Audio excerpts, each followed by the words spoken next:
शाहू महाराजांचे पुत्र माजी खासदार छत्रपती संभाजीराजांची प्रतिक्रिया आपण पाहिली।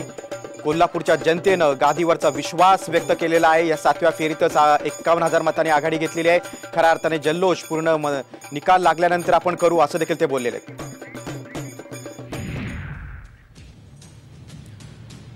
भाजपचे प्रदेशाध्यक्ष चंद्रशेखर बावनकुळे देवेंद्र फडणवीसांच्या सागर बंगल्यावर महत्त्वाची बैठक सुरू आहे।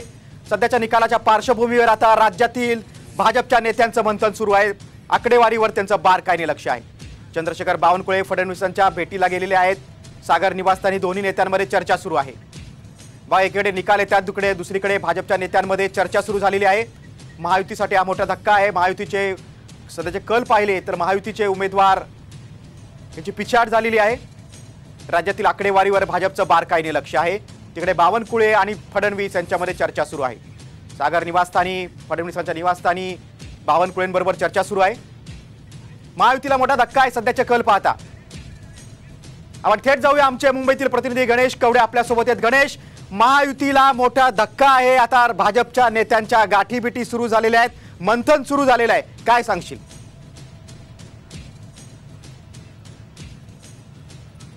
नक्कीच साधारणतः 1 तासापासून खरं तर सागर बंगल्यावर ही मंथन बैठक आहे ती सुरू झालेलं असंच म्हणावं लागणार आहे। कारण की चंद्रशेखर बावनकुळे आहेत ते सुद्धा सागर बंगल्यावर देवेंद्र फडणवीस यांच्या भेटीसाठी आलेले आहेत। कारण की ज्या पद्धतीने महायुतीला महाराष्ट्रामध्ये यश येताना पाहायला मिळत आहे त्याच्यात कुठेतरी हा जो आहे त्याच्यासाठी ही चिंतन बैठक आहे। कारण की ज्या पद्धतीने 45+ दावा केला होता मात्र तशा पद्धतीने होताना दिसून येत नाही आणि त्यासाठीच ही चिंतन बैठक सुरू आहे। आणि बऱ्याच ठिकाणी आहे ते अद्यापही काटेकी टक्कर आहे अशा पद्धतीचं चित्र आहे। त्यामुळे सध्या सगळ्या सीटवर निश्चितच गणेश 45+ नारा दिला होता भाजपने, मात्र तो कुठेतरी त्या नाऱ्याला आता ब्रेक लागलाय सध्याचा कल बघता असंच म्हणू शकतो। तुमच्याकडनं वेळोवेळी आम्ही माहिती घेत